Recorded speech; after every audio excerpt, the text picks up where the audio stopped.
Hi, this is Siraj, Unleashing Talent. Welcome back to another podcast. And today we are going to talk about managing expectations. For leaders, it is extremely important to understand how expectations can positively or negatively impact leaders' performance, team's performance, the business performance, and the organizational performance. In today's discussion, we will touch upon three to four elements. First of all, understanding the basic principles of expectations.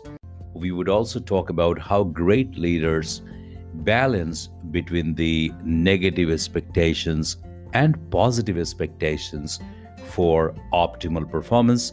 And the last, we would talk about how you as leader can manage expectations. Let's understand the positive expectations and negative expectations. And I would give you an example from the Pygmalion effect, and I call it the basic principles of expectations. Pygmalion effect, which you could explore, talks about the self-fulfilling prophecy, in which it explains there are negative expectations and there are positive expectations.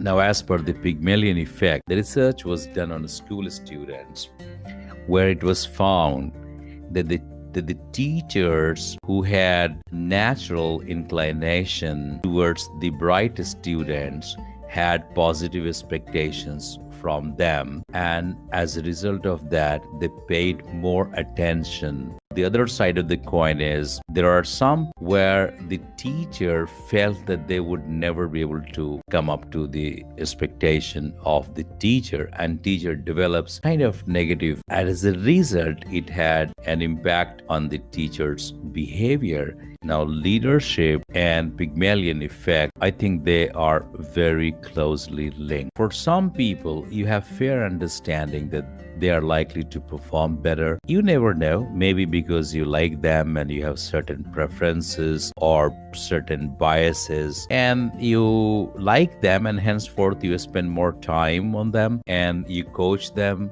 you mentor them, you ask them, you meet them. But there could be another set of people whom you just don't like and you don't feel they could ever perform. You feel like you are just pulling them, and eventually you want to get rid of them. And this is the message that I'm trying to give you through this podcast. As a leader, this is one of the biggest trap for you if you have inclination towards certain people, where you have personal preferences because of your beliefs and your likes, and you don't have preferences for certain people, and you just start ignoring them, and you become the judge as a leader to decide who would perform, who would not perform. Does the leader suffer because of this perception, or the employees suffer, or the organization suffer? Actually, all the three stakeholders will suffer in these situations.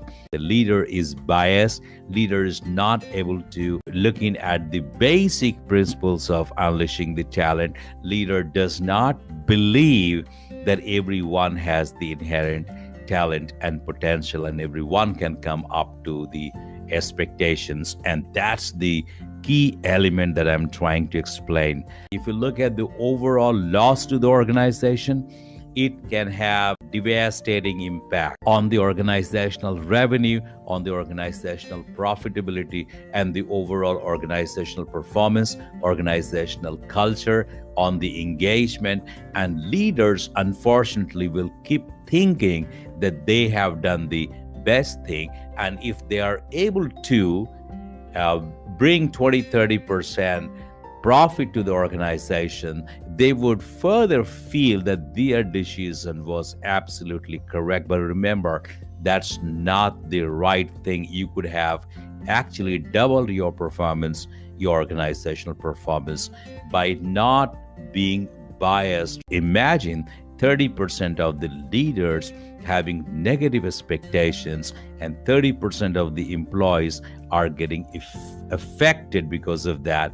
You have already caused a great loss to the organization. And if 30% people are not actively engaged because of the negative expectations, and if your turnover is 10 billion, and if you are planning to improve that by another billion, your losses are actually in millions. So, leaders, please come back and understand and take the responsibility of understanding how to manage the expectations.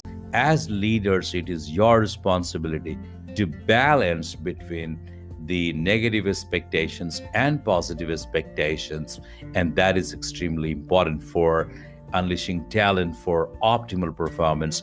And your inclination needs to be on the realistic expectations. First of all, you need to make that a small change in your belief and shift towards the positive expectations. Remember, when you have positive expectations from someone you like or you have a preference for, you start coaching those people, you start mentoring those people. So if we convert that, and majority of the leaders start looking at the positive expectations, that would mean there will be a natural desire amongst leaders to coach and mentor people, because their belief has changed, and that new belief start bringing great positive results, and it acts as the key influencer.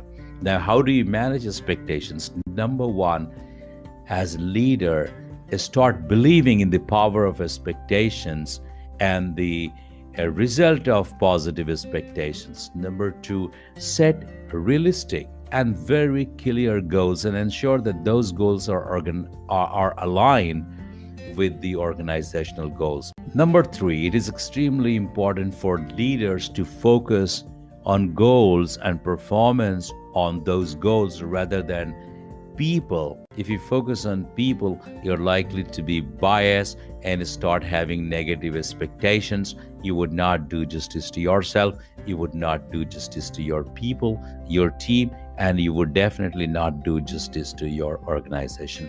So keep your personal expectations aside. Next, ensure that the reviews and positive feedbacks are given to people genuinely, periodically. That's extremely important. And as a result of that, you would get opportunities for providing coaching and feedback to people. Next, try and understand how to balance between the positive and negative expectations. Well, I hope this podcast was helpful for you.